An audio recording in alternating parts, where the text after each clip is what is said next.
Hello, my name is Dylan and I'm a student consultant from Hassle-Free Education. In today's video, we're going to be talking about the top CV mistakes. You'll be surprised how often common CV mistakes trip up candidates and spoil their chances of securing an interview. To make sure this doesn't happen to you, steer clear of the following mistakes.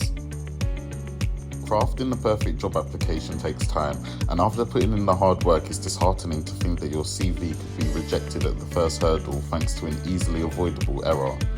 Whilst most of us have some idea of how to write a CV, it's surprisingly easy to make basic mistakes, and if you're not aware of what these are, they could cost you a job.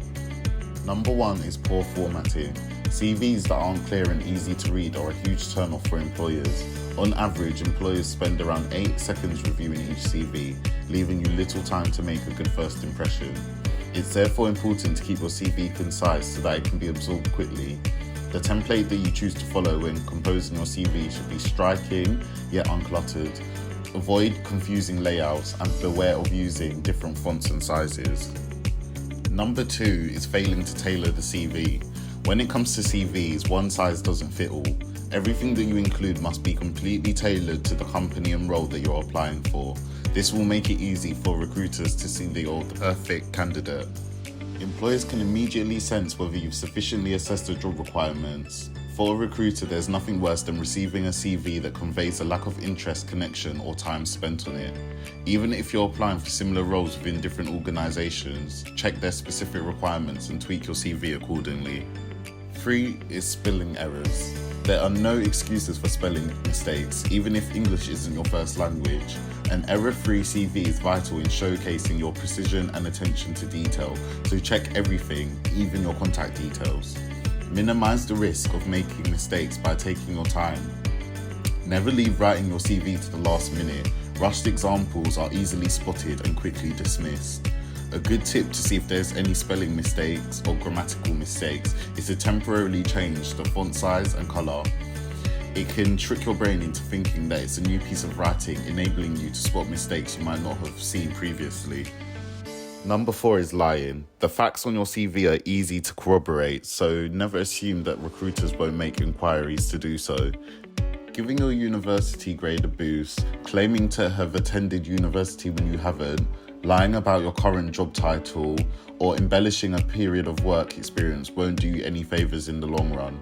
At best, your lies will be obvious and your CV will be rejected out of hand. At worst, you may be invited for an interview where you will either trip yourself up or be asked questions that you're unable to answer. Instead of using your time and energy to create half-truths and complete fabrications, use it instead to really sell the qualifications, skills and experience you do have. Number 5 is lack of evidence. It's key to back up how you meet the requirements, because without this information, an employer can't be confident that you're able to do the job effectively. Without being able to effectively explain how you have used particular skills or developed experiences, you can't be the safe pair of hands an employer is looking for. Don't just focus on the things you did, but also on the things you achieved. You want to point out ways that you took those duties and went above and beyond to make a difference. Number 6 is not explaining why. It isn't enough just to state your credentials. You need to prove them by justifying why you have chosen to undertake certain activities in terms of your personal and professional development. You should then elaborate even further on the resulting skills you've gained. 7 is ignoring gaps on your CV. Gaps in employment history are fairly common and rarely a problem as long as they're explained. You don't need to worry about gaps of a couple of weeks, but if you've been out of work for months or even years, you need to clarify and explain why. Any unexplained absences of this length will be looked upon with suspicion by potential employers and will give the impression that you've been doing nothing during this time. You'll also be able to further explain any gaps in your work history in your cover letter.